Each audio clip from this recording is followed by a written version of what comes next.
We begin on the NFL gridiron, where the Pittsburgh Steelers are trying to change my commentary from Monday morning, where I said New Orleans looks like the Super Bowl champs at this point in the season. The 52-21 pounding of the Carolina Panthers on Thursday Night Football tied for the most points allowed in Carolina history and showed that the Steelers look ready to make their own history. Carolina last gave up 52 points on Christmas Eve in 2000 against the Oakland Raiders.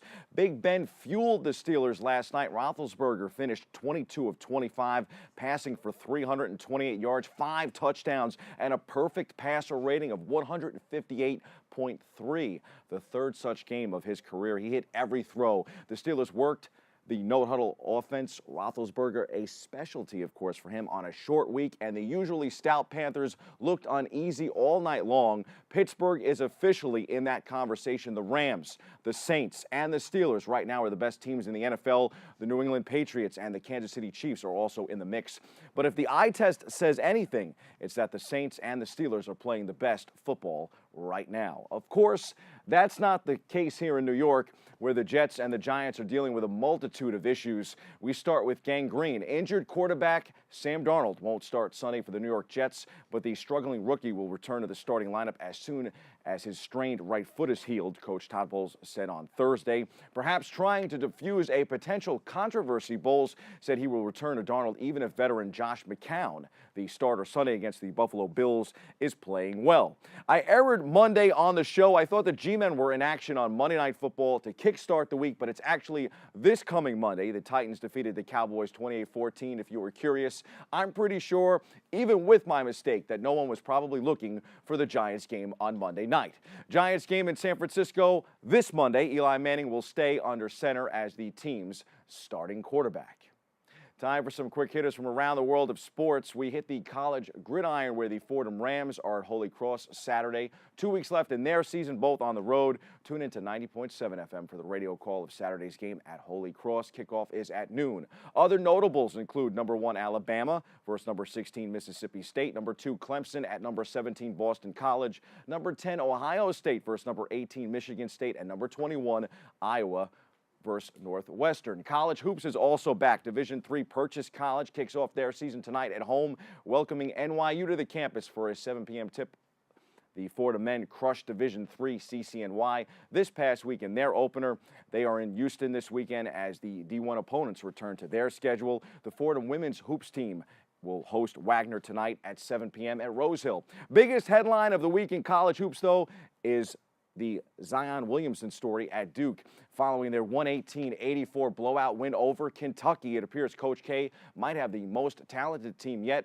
That's a scary thought for everyone outside of Durham, North Carolina. But the Blue Devils are led by a sterling freshman cast, including Zion. More in the C-list coming up. From the NBA, Knicks head coach David Fizdale said Thursday that injured all-star Kristaps Porzingis was at the stage of light running but not sprinting in his rehab from an ACL tear. After those comments were published in media reports, Porzingis posted pictures of himself sprinting on Instagram. Of course he did. The Knicks are in Toronto Saturday. The Brooklyn Nets are in Denver tonight on the ice. Tyler Johnson broke a tie with 1:26 left, and the Tampa Bay Lightning beat the New York Islanders 4-2 on Thursday night. The Devils are in Toronto tonight. The Rangers skate in Detroit.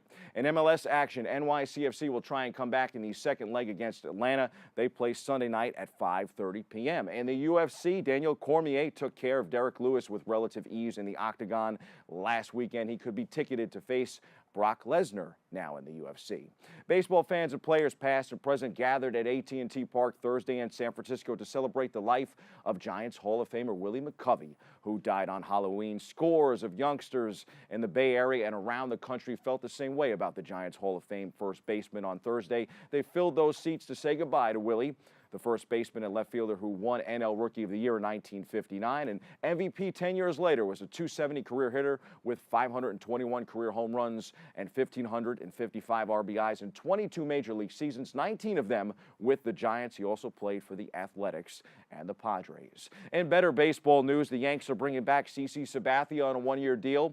That makes longtime veterans Sabathia and Brett Gardner, back in the fold for 2019. Meanwhile, the Mets are promoting Tim Tebow from AA to AAA this upcoming season following an all-star year at AA. Those are the headlines. We hit the C-list for my thoughts on that kid, Zion Williamson.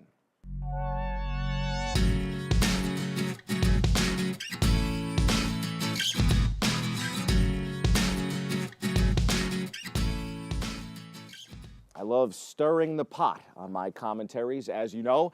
And although it's early in the Zion Love Fest, I think it's fair to ponder if Zion Williamson can transcend himself into the next LeBron James, the player he reminds me most of. He's getting compared to Larry Johnson and Charles Barkley, but Zion is another LeBron in the making. Williamson was a viral superstar before he stepped on campus at Duke, but he showcased in front of NBA scouts Tuesday in that blowout win over Kentucky that he is the real deal. He is still the biggest, strongest, fastest player on the court. I've seen some different comparisons, but Steve Kerr agrees with me. He's LeBron #2. The Golden State Warriors head coach set the bar high when he made an NBA comparison for the Duke Blue Devils star this week. Kerr didn't reference Williamson by name in a likely attempt to avoid running a foul with NBA rules, referring to Williamson as the one who's 285 pounds. But the inference was clear when he told reporters Wednesday the next LeBron could be making his way to the association soon. Williamson didn't disappoint in his regular season debut for Duke. He scored 28 points and collected 7 rebounds. The freshman forward overshadowed everyone else on the floor,